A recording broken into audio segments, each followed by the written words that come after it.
and back for another season. To break them down, he'll be back on Monday to look back at the weekend schedule. It's ESPN Senior NFL Insider KC Joyner with us here on the Boardwalk Honda Hotline. I feel like it's been way too long, Casey. Welcome back.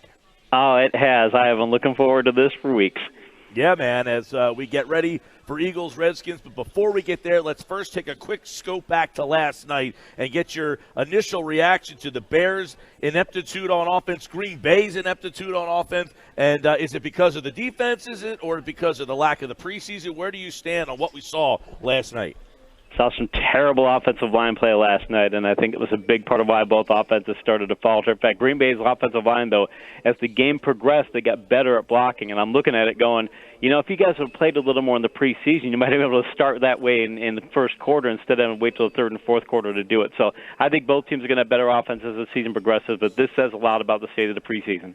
Yeah, what did you fall on this? It seemed like it was a big topic of whether it matters, and so you got the old school people saying it does, and these new guys saying, well, no, I got to get my guys healthy. What are we thinking about the preseason moving forward? I think you have to risk the idea that we have to prevent injuries no matter what. Okay, but the idea if you're Chicago, yeah, you prevented injuries by not playing guys. Okay, but you played terribly in week one. You got a loss. So would it have been worth it to risk an injury to make your offensive line play better, to give your quarterback and receivers more time to get into sync? Because some team eventually is going to figure it out and say, hey, the downside of injuries is more than offset by the upside of we might play better early in the season. And when somebody does that and gets that edge, I think the league will start moving back in that direction. All right, that'll be interesting to see how the weekend looks with a lot of these teams on Sunday. Are we going to see similar offensive ineptitude? Let's dive into it, Casey, right here in Philly. The Eagles are a big favorite this weekend against the Redskins, 10-point favorite. Washington, offensively challenged. We know Philadelphia has got a lot of new toys on the offensive side of the ball. But they're banged up on defense. Let's start on the offense. So when you look at Philly and their new pass game with Deshaun Jackson moving Aguilar back in the slot, Zach Ertz, they got, of course, Alshon Jeffrey. How does the Washington secondary match up against this Eagle passing game? Not well. Not well at all. Actually, I do fantasy football, of course, and in addition to that, to NFL. And I had Carson Wentz rated really high in my rankings, higher than most, because he had such a favorable schedule. And this is one of the most favorable schedules, one of the favorable matchups he's going to have all season long. I've got yellow or green-rated players for Washington across the board. I don't think there's anybody on their secondary who you have to avoid. And adding Jackson to the offense is just such a huge plus. I know he's got the broken finger and all, but he gives them a tear the top off the defense ability that they just lacked before. And it rotates everybody else into a better spot that now you can have Jeffrey play the full course of what he does. He doesn't have to just be the vertical threat. Aguilar can be the slot. You can have Ertz do what he does. As long as those four stay healthy, that might be, if you're talking just those four, that might be the best receiving core in the league. Okay, Washington's front four, or pass rush, really. Kerrigan has given the Eagles problems in the past versus the Eagles' offensive line, which is going to be all intact. Peters going to play. He's healthy. Brandon Brooks looks like he's going to play off that Achilles injury. He's healthy. So the Eagles' offensive line against Washington's pass rush. The Eagles have the talent edge, and I hope that they practiced more or got more playing time together than what we saw last night. If they did it, they played to their talent level. I think they can control Washington's front seven very effectively. I'm looking at matchups in a number of ways, and I just don't see, in a favorability perspective, in the front seven versus the Eagles' pass and run blocking, I don't see Washington having any kind of an edge as long as the Eagles play to their talent level.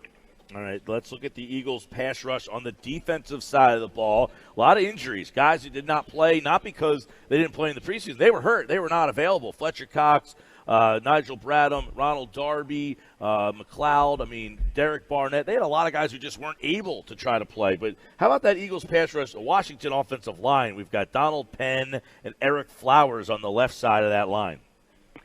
I would think that the Eagles, this is one of those games where I think talent-wise you can go after Washington, because Washington is talent challenged all over their offense. I think they've got some significant issues in their passing game and pass blocking. But if I'm the Eagles, I'm doing a lot. I'm looking at what Chicago did last night with Green Bay, and I'm just trying to be as aggressive as I could be, because I think you want to find out early. Like last night, the Bears found out, I believe, that Taylor, the left guard for the Packers, was a weakness. I think they figured it out very early before coming into the game, or they figured it out during the game, because they kept attacking him and they kept beating him. And he was doing a terrible job last night. And I think Philadelphia needs to find that out too. We need to send stunts. We need to send blitzes. We need to find out which one of these linemen isn't up to speed, because I think at least one of them won't be. And if you have one weakness on an offensive line, you can have 4 good offensive linemen, but if you have one who's not playing well and you continually attack him, you can destroy an offense. So if I'm the Eagles, that's the first thing I want to find out is where's the weak link on this offense.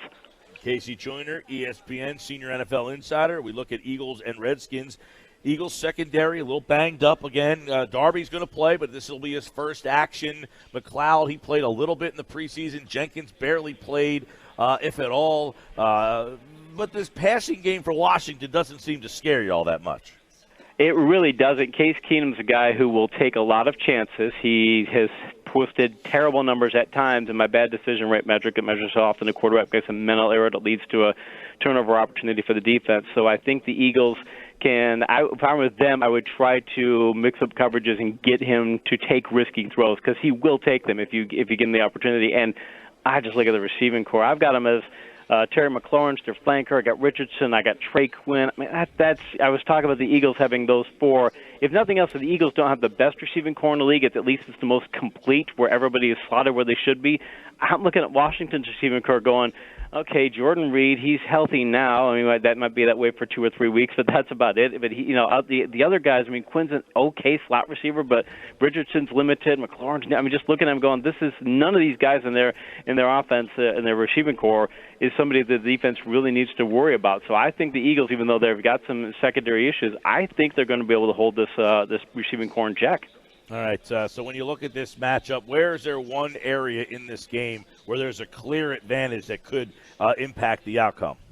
If Darby plays well, he can absolutely. In fact, if I'm the Eagles, I might try and put a cornerback on Reed if it looks like Reed is healthy, because if they could take let's say they take Darby and they can find a way to move him to go play against Reed sometimes. If they do that and they can take Reed out of the passing game, I don't think Washington has anything at that point. I think they have nobody that you have to worry about in any way. So if I'm the Eagles, I want to be as creative as possible and maybe focus a lot of my coverage that way, although you can cover him with Jenkins too, because Jenkins is very good in tight end coverage according to my grades. So I think there's – yeah. And we know the Eagles are deep at corner, too. I mean, it's going to be interesting to see how many of those guys between Douglas and Maddox and Sidney Jones, how do they utilize that group of guys? Because it seems like there's always going to be somebody kind of standing on the sideline that's a pretty good player. Yes, and Al Davis said for years, he said you can't have too much cornerback depth. That's one thing the Raiders in their great years always had, and you see great teams today. You want to have as much cornerback depth as possible, and that's the thing. Washington, if I'm Washington, I'm going power. I'm going to try and win that way. I don't want to win through the passing game, but if they try and go 3 wideouts and they try and attack the defense that way, if I'm the Eagles, I just try and make sure I rotate my corners in. I try and make sure I keep them all fresh, because I see them going, you can go to 4 and 5 in their cornerback depth chart, and the guys between 3 and 5 are, I don't want to say interchangeable, but there's not that much of a difference. So I might try and do like you're doing on a defensive line and just rotate some guys in and out and keep people fresh. Yeah, and then, of course, on the Eagles offense, Ertz, Jackson, Alshon, Aguilar, the running game. Who's this game set up to have a big week for? I mentioned Deshaun Jackson earlier. I think he's going to have a fantastic game. I also think Aguilar is going up against possibly the nickel cornerback with Fabian Moreau. It's possible that he'll face him. Moreau's he's actually out. He got ruled out. Okay, he did. I was just going to say that. I didn't know. I hadn't seen the latest injury report. I knew he was banged up. So, okay, he was already bad, and his backup is going to be just as bad. So I would send a lot of targets his way, or try and rotate Jeffrey into the slot sometimes to see if you can get a matchup there. I don't think Josh Norman is the shutdown corner he used to be. In fact, nobody in their secondary. Like I said, there's nobody in secondary who I've got listed as a red-rated player, which is somebody you want to avoid in coverage. So looking at it from that perspective, if I'm the Eagles, I'm play calling who I want to get open and attacking everybody in the secondary. All right, we got a plethora of games. Week 1, let's get Casey's thoughts on all of the NFL Week 1 matchups. A quick thought on these matchups is, all right, Tennessee heading to Cleveland. Everybody's looking at the Browns, this new-look Browns team. And Tennessee is always that team that they're not a sexy team, but they always seem to be a pain in the ass there, Casey. But they're going on the road, heading to Cleveland, where there's a lot of expectations. Yeah, a lot of expectations, and I think that they're going to send a lot of passes to Odell Beckham. Although Beckham has said his hip is kind of locking up, and he hasn't gone full speed. So we got to see if they press that and they press that issue and it gets him hurt. That would be a bad thing. But otherwise, I think Cleveland goes all out to be as aggressive as they can to show that the hype was worth it. I think they'll win the game, but if they can make some mistakes against Tennessee, because Tennessee's a pretty solid, pretty fundamental team. Yeah, Baltimore's heading to Miami. Everybody thinks the Dolphins could be the worst team in a long time. Baltimore, very good defensively. Not sure what they're going to be offensively. Obviously going to be a different offensive team. But can Baltimore travel to Miami with not a lot of expectations with the Dolphins? And can they get knocked off in Week 1 by a Dolphins team that doesn't have a lot of high hopes? The Dolphins' run defense is better than is generally thought. And last year, Lamar Jackson, I have a metric called good blocking rate. It measures how often a ball carrier gets quality run blocking from his offense. In the 10-plus years I've done that metric, no qualifying running back ever had a rate higher than 50%, like 55%. And last year, Lamar Jackson had a 71% rate. I think defenses are going to find a way to slow him down. He's going to have to throw the ball more. If Miami could do that and make Jackson throw, and he's a very inaccurate passer and he can take some chances, they might have a chance. But I don't think they're going to be able to do it enough. I still got Baltimore winning. All right, this one's interesting. Atlanta and Minnesota, maybe two dark horse Super Bowl teams, Not a lot of hype around Minnesota this year. Atlanta, a lot of people still like the Saints there, but Atlanta on the road at Minnesota could be a very early, interesting game in the NFC. Could be very much so. And Minnesota's trying to get back away from the pass-heavy approach they went to last year. They want to run the ball a lot more, so I think it's going to change. I think they're going to use Dalvin Cook a lot. I think we're going to see a lot of Alexander Madison to back up running back, who I think they're going to use the lead alternate setup. They might even switch to a platoon if he plays well enough. But Atlanta's got so much firepower in their offense. I love the addition of Dirk Cutter as their offensive coordinator, and Calvin Ridley's a guy I think is going to have a fantastic season. Love his matchup this week, his cornerback matchup. Big thing for them is, does Julio, is he sulking about his contract? Is that going to be a problem? If he goes at three-quarter speed, it changes the dynamic. But as long as he plays full speed, I think Atlanta wins. All right, Le'Veon Bell, everybody's wondering what they're going to look like, this Jets team. Sam Darnold, Buffalo, obviously they're going with a new look at running back as well. Josh Allen is under center for them, or I guess maybe in shotgun for is a new way to go about it. But Buffalo traveling to New York, or early AFC East matchup. Yeah, the Jets, that they're going to probably use Bell a lot. I still think they're going to rotate Ty Montgomery in there more than is generally thought. I don't think they're going to try and get Bell 400 touches this year. I think they're going to try and keep him around 300 and change. So, but that's probably going to work out for the better for him. Sam Darnold, he's been playing exceptionally well in the preseason. He played very well late last year. He did a fantastic job in college. I'm not saying he's going to have a fantastic year, but I think it's going to be a big step up over what he was last year, and his ability to throw the ball is going to give him the edge. I think the Jets win that one. All right, let's go to another interesting one. L.A. traveling across the country at Carolina. Now, Carolina was, 15-1 not too long ago, and then they struggled the last couple of years after that one. But the Rams, Super Bowl, do they have the hangover traveling across the country in Week 1?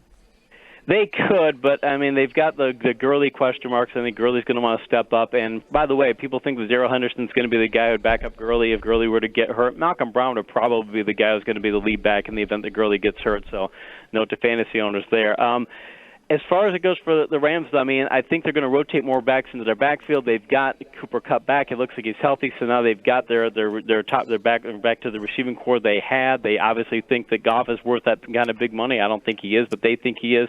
And I think that Carolina has enough question marks on their offense, and with Cam Newton's health, I mean, it's still a question mark. Even right now, it looks like he's going to play, but the idea that it's still a question mark at this point is a big issue, and I think that's going to be enough for the Rams to win. That would be Will Grier, the backup for Carolina. Kansas City, they're traveling to Jacksonville. Jacksonville, a very disappointing season, so they went out and got Nick Foles, a Super Bowl MVP. Is that enough for Jacksonville to upset Kansas City, who's on the road in Week 1? If I had to pick one game that could go an upset way, I would pick this one because I think Jacksonville's defense, they played terrible late in the stretch last year. They just didn't play their talent level. It's not like they suddenly became a bad defense. I think they became demoralized, and it really hurt them. I think they're going to be motivated for this matchup. I think there are things you can do to Kansas City to make Patrick Mahomes make mistakes. You can make him make errors if you do certain things in coverage. And I think they could do some of them, but, man, I just look at the firepower on the Jacksonville offense, and it's just not there compared to what it is in the Kansas City offense. So Kansas City wants, by the way, they're going to want to run the ball more often this year. They want to get away from shootout games, and they've got a backfield to do it. So I don't think this will be a high-scoring game, but I still think Kansas City's firepower wins out. Indianapolis heading to the Chargers. A lot of people like the Chargers to be an AFC representative in the Super Bowl. We know what happened with Indianapolis. But should we be writing the Colts off? Can they travel and maybe pull off an upset here?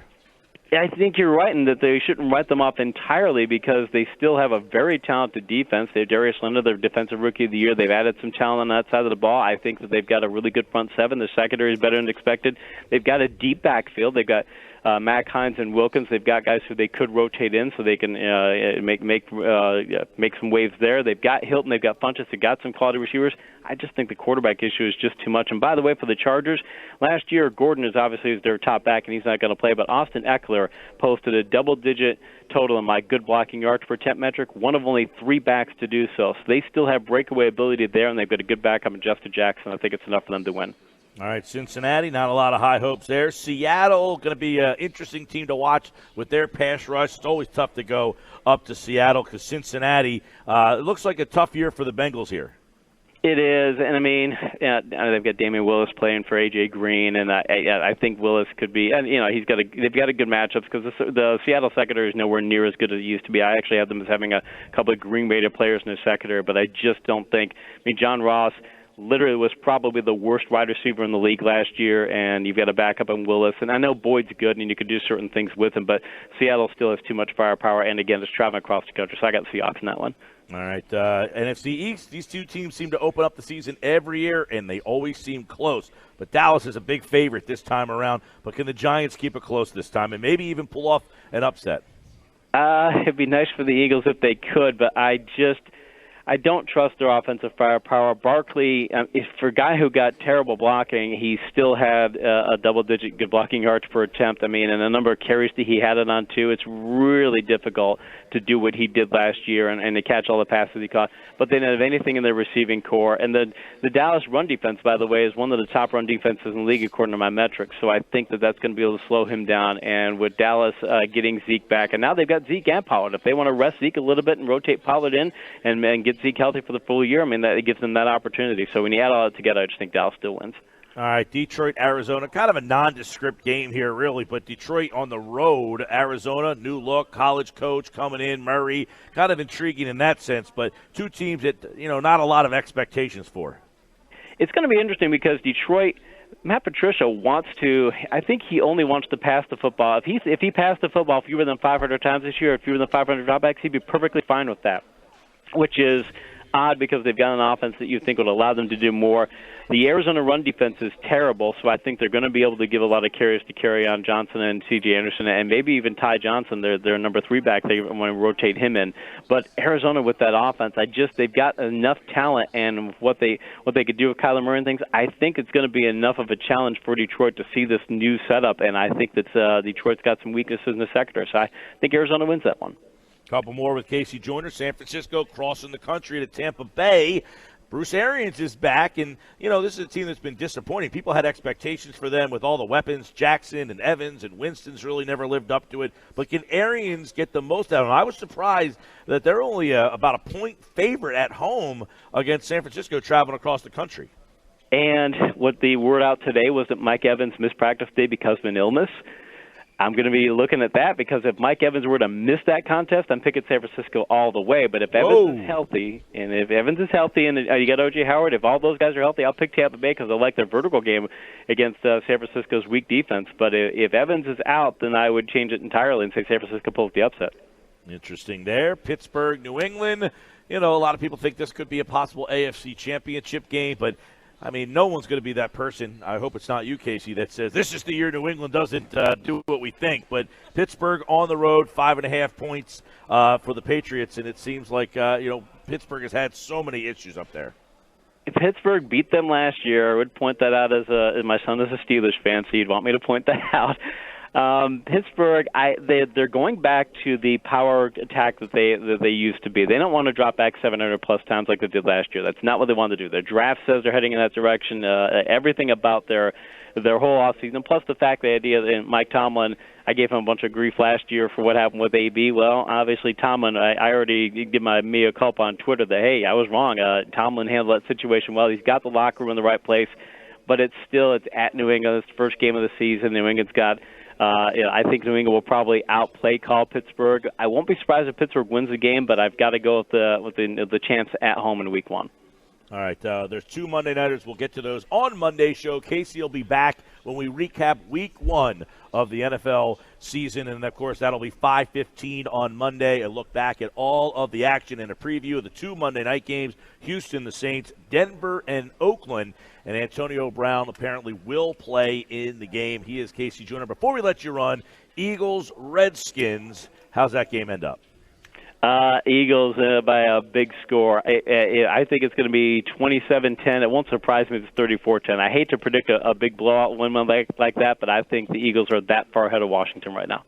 Okay, KC Joyner at KC Joyner TFS on Twitter, and, of course, every Monday and Friday right here on the Sports Bash during the NFL season as we get you ready for week number 1. It is great to have you back, Casey. We appreciate it as always. So it's fun, man. I love doing this. Yeah, man, and we will do it again on Monday. KC Joyner here on the Sports Bash.